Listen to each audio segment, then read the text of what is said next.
Cancer কেড়ে নিয়েছে হুমায়রার পরীক্ষার হল, থামিয়ে দিয়েছে পড়াশোনা। গোল্ডেন জিপিএ 5 পাওয়া এই এইচএসসি পরীক্ষার্থীর স্বপ্ন ছিল সরকারি চাকরি করে বাবা মায়ের কষ্ট ঘোচানোর, কিন্তু এখন অনিশ্চিত হয়ে পড়েছে তার পুরো ভবিষ্যৎ।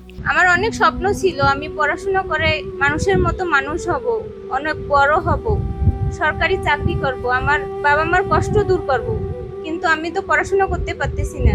নীলফামারীর জলঢাকার উত্তর কাঠালী গ্রামের দিনমজুর শফিকুল ইসলামের ছোট মেয়ে জান্নাতুন হুমায়রা। প্রাথমিক ও জুনিয়র বৃত্তি, এরপর এসএসসিতে গোল্ডেন জিপিএ 5 অর্জনের পর ভর্তি হন জলঢাকা ডিগ্রি কলেজে। চলতি এইচএসসি পরীক্ষার ফর্ম পূরণ করলেও অসুস্থতার কারণে পরীক্ষায় অংশ নিতে পারেননি। পরে চিকিৎসায় ধরা পড়ে তৃতীয় ধাপের হজকিন্স লিম্ফোমা ক্যান্সার। প্রায় 7-8 মাস থেকে ক্যান্সারের চিকিৎসা আমি 12টা থেরাপি পর্যন্ত দিয়েছি। আমার আর্থিক যা ছিল সবকিছু বিলীন করে দিয়েছি বাবা। বর্তমানে আর কিচ্ছু নাই, কিন্তু এখনো তার রোগ মুক্ত হয়নি। দিনমজুর বাবার সামর্থ্য অনেক আগেই ফুরিয়ে গেছে। জমানো টাকা শেষ, ধার দেনাও হয়েছে।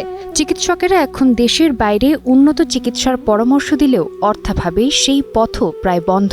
মেয়ের এমন অবস্থা মেনে নিতে পারছেন না পরিবার। এবার সে এইচএসসি পরীক্ষার্থী ছিল, সে পরীক্ষা দিতে পারলো না তার এই অসুস্থতার কারণে। আমরা তাকে নিয়ে আরো অনেক বড় স্বপ্ন দেখেছিলাম, কিন্তু আমরা সেটা মনে হচ্ছে যে পূরণ করতে পারবো না। হুমায়রার মেধা আর সংগ্রামের কথা জানেন প্রতিবেশী ও শিক্ষকরাও। তাদের মতে শুধু অর্থের অভাব যেন একটি সম্ভাবনাময় জীবনকে থামিয়ে না দেয়।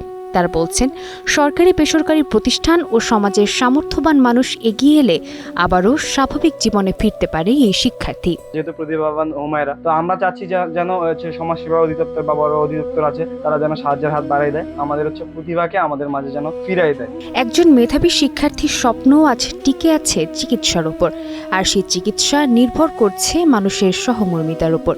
সময় মতো প্রয়োজনীয় সহায়তা পেলে হয়তো হুমায়রা আবারও হাতে বই ফিরতে পারবে তার স্বপ্নের পথে। Sadia Tasnim, star news.